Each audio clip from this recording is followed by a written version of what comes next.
सूर्य नमस्कार सबसे जाने माने योग अभ्यासों में से एक है। इसका प्रभाव पूरे शरीर पर महसूस किया जा सकता है। लेकिन क्या आध्यात्मिक साधना करने वालों के लिए भी ये फायदेमंद है? क्या ये मन और विचारों पर भी प्रभाव डाल सकता है?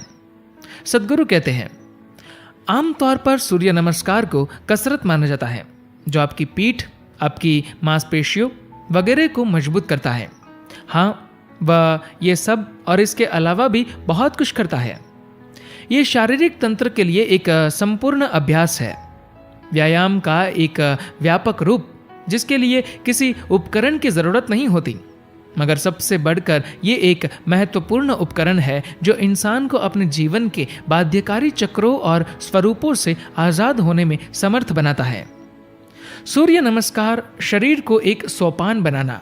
सूर्य नमस्कार का मतलब है सुबह में सूर्य के आगे झुकना। सूर्य इस धरती के लिए जीवन का स्रोत है। अब जो कुछ खाते हैं, पीते हैं और सांस से अंदर लेते हैं, उसमें सूर्य का एक तत्व होता है।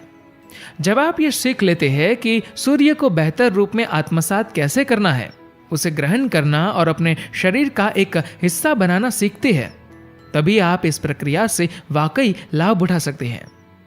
भौतिक शरीर उच्चतर संभावनाओं के लिए एक शानदार सोपान है, मगर ज्यादातर लोगों के लिए ये एक रोड़े की तरह काम करता है। शरीर की बाध्यताएं उन्हें आध्यात्मिक पथ पर आगे नहीं जाने देती। सौर चक्र के साथ तालमेल में होने से संतुलन और ग्रहणशीलता मिलती है।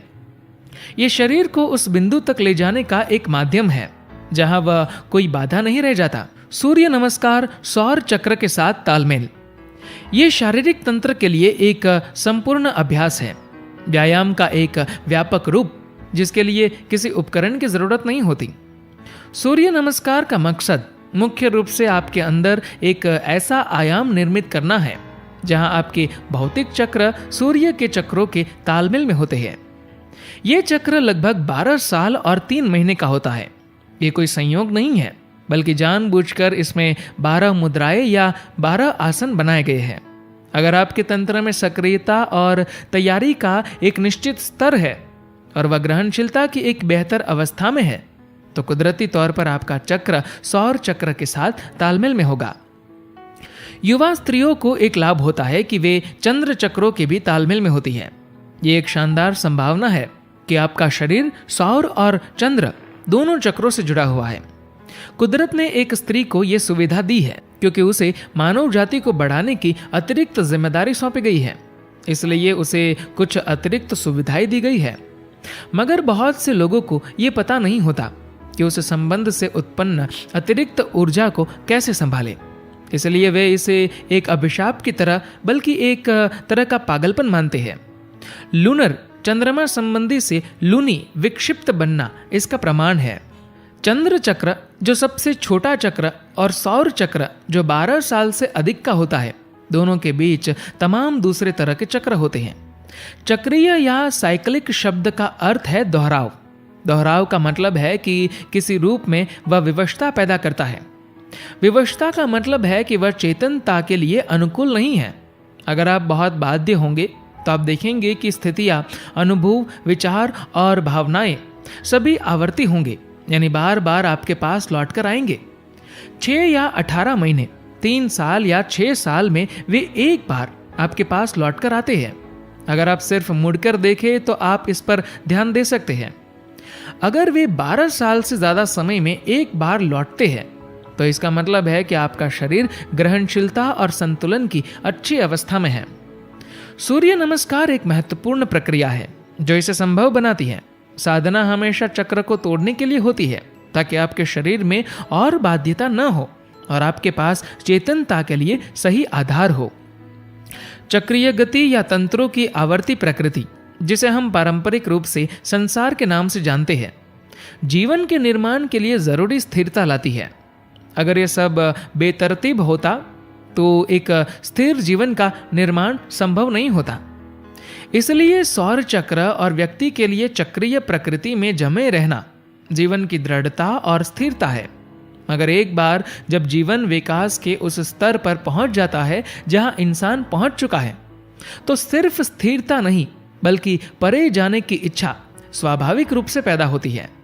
अब यह इंसान पर निर्भर करता है कि वह या तो चक्रीय प्रकृति में फंसा रहे, जो स्थिर भौतिक अवस्था का आधार है, या इन चक्रों को भौतिक कल्याण के लिए इस्तेमाल करे और उन पर सवार होकर चक्रीय से परे चला जाए। हठ योग का मकसद एक ऐसे शरीर का निर्माण है जो आपके जीवन में बाधा न हो, बल्कि अपनी चरम संभावना में विकसित होने की ओर एक सोपान हो। अपने शरीर को इसके लिए तैयार करने के लिए आप कुछ सरल चीजें कर सकते हैं और अपने अभ्यास से अधिकतम लाभ पा सकते हैं। पहला, सूर्य नमस्कार से पहले ठंडे पानी से स्नान करें। अभ्यास शुरू करने से पहले सामान्य तापमान से थोड़े ठंडे पानी से स्नान करें। अगर एक खास मात्रा में पानी आपके शरीर के ऊपर से बहता है या आपका शरीर सामान्य तापमान से कुछ ठंडे पानी में डूबा हुआ रहता है, तो एपिथेलियल कोशिकाएं संकुचित होती है और कोशिकाओं के बीच का अंतर बढ़ता है। अगर आप गुनगुने या गर्म पानी का इस्तेमाल करते हैं तो कोशिकाओं के रोम छिद्र खुल जाते हैं और पानी को सोख लेते हैं। हम ऐसा नहीं चाहते। योग के अभ्यास के लिए यह बहुत जरूरी है कि कोशिकाएं संकुचित हो और कोशिकाओं के बीच का अंतर खुल जाए, क्योंकि हम शरीर की कोशिका संरचना को ऊर्जा के एक अलग आयाम से सक्रिय करना चाहते हैं। अगर कोशिकाएं संकुचित होकर बीच में जगह बनाती हैं, तो योग का अभ्यास कोशिका की संरचना को ऊर्जावान बनाता है। कुछ लोग दूसरे लोगों के मुकाबले ज्यादा जीवंत और सक्रिय इसलिए लगते हैं क्योंकि उनकी कोशिकाओं का ढांचा ज्यादा ऊर्जावान होता है। जब वह ऊर्जा से सक्रिय होता है तो वह बहुत लंबे समय तक ताजगी भरा होता है। ये करने का एक तरीका है हठ योग। दक्षिण भारत में नल का पानी आमतौर पर सामान्य तापमान से थोड़ा ज्यादा ठंडा होता है।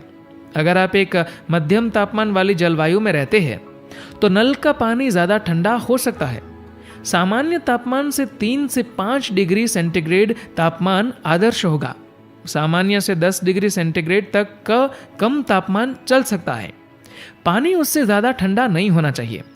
दूसरा, सूर्य नमस्कार के बाद पसीने को त्वचा में मले। चाहे आप आसन कर रहे हो, सूर्य नमस्कार या सूर्य क्रिया, अगर आपको पसीना आए तो उस पसीने को तौलिए से न पोंछे, हमेशा उसे वापस मल दे, कम से कम अपने शरीर के खुले हिस्सों में। अगर आप पसीने को पोंछ देते हैं तो आप उस ऊर्जा को बहा देते हैं जो आपने अभ्यास से पैदा की है। पानी में याददाश्त और ऊर्जा को धारण करने की क्षमता होती है, इसीलिए आपको तौलिए से पसीना नहीं पोंछना चाहिए, पानी नहीं पीना चाहिए या अभ्यास के दौरान शौचालय नहीं जाना चाहिए जब तक कि उसे अनिवार्य बना देने वाले विशेष हालात न पैदा हो। और योग के अभ्यास के बाद कम से कम 1.5 घंटे बाद स्नान करें। 3 घंटे उससे भी बेहतर होंगे। पसीने के साथ 2 से 3 घंटे न नहाना गंध के मामले में थोड़ा मुश्किल हो सकता है, इसलिए बस दूसरों से दूर रहे। तीसरा, सही मात्रा में पानी पिए। योग के अभ्यास के बाद स्नान से पहले कम से कम 1.5 घंटे इंतजार करें। सिर्फ उतना पानी पीना सीखे जितने की शरीर को जरूरत है। जब तक कि आप रेगिस्तान में न हो या आपकी आदतें ऐसी न हो जिनसे आपके शरीर में पानी की कमी हो जाती है, जैसे कैफीन और निकोटीन का अत्यधिक सेवन, तब तक लगातार पानी के घूंट भरने की जरूरत नहीं है। शरीर का 70% हिस्सा पानी है। शरीर जानता है कि उसे खुद को कैसे ठीक रखना है। अगर आप अपनी प्यास के मुताबिक और 10% अतिरिक्त पानी पीते हैं तो ये काफी होगा। मसलन अगर 2 घूंट पानी के बाद आपकी प्यास बुझ जाती है तो 10% पानी और पी ले। इससे आपके शरीर की पानी की जरूरत पूरी हो जाएगी। बस अगर आप धूप में हैं या पहाड़ पर चढ़ाई कर रहे हैं, आपको बहुत पसीना आ रहा है और शरीर से तेजी से पानी निकल रहा है, तो आपको ज्यादा पानी पीने की जरूरत है। तब नहीं जब आप एक छत के नीचे योग कर रहे हो। जैसा कि मैंने पहले ही कहा, जितना हो सके पसीने को वापस शरीर में मल ले, मगर आपको हर समय ऐसा करने की जरूरत नहीं है। वह थोड़ा टपक सकता है। बस तौलिए का इस्तेमाल न करें, उसे वापस शरीर में जाने दे, क्योंकि हम ऊर्जा को बहाना नहीं चाहते, हम उसे बढ़ाना चाहते हैं। अगर कोई व्यक्ति सूर्य नमस्कार के द्वारा एक तरह की स्थिरता और शरीर पर थोड़ा अधिकार पा लेता है, तो उसे सूर्य क्रिया नामक अधिक शक्तिशाली और आध्यात्मिक रूप से महत्वपूर्ण प्रक्रिया से परिचित कराया जा सकता है। सूर्य क्रिया मूलभूत प्रक्रिया है। सूर्य नमस्कार सूर्य क्रिया का अधिक आसान और सरल रूप है। दूसरे शब्दों में वह सूर्य क्रिया का देहाती भाई है। सूर्य शक्ति नामक एक और प्रक्रिया है जो और भी दूर का रिश्तेदार है। अगर आप सिर्फ मांसपेशियां मजबूत करने और शारीरिक मजबूती के लिए इस प्रक्रिया का इस्तेमाल करना चाहते हैं तो आपको सूर्य शक्ति करना चाहिए। अगर आप शारीरिक तौर पर फिट होना चाहते हैं मगर उसमें थोड़ा आध्यात्मिक पुट भी चाहते हैं तो आपको सूर्य नमस्कार करना चाहिए। मगर यदि आप एक शक्तिशाली आध्यात्मिक प्रक्रिया चाहते हैं तो आपको सूर्य क्रिया करनी चाहिए। धन्यवाद।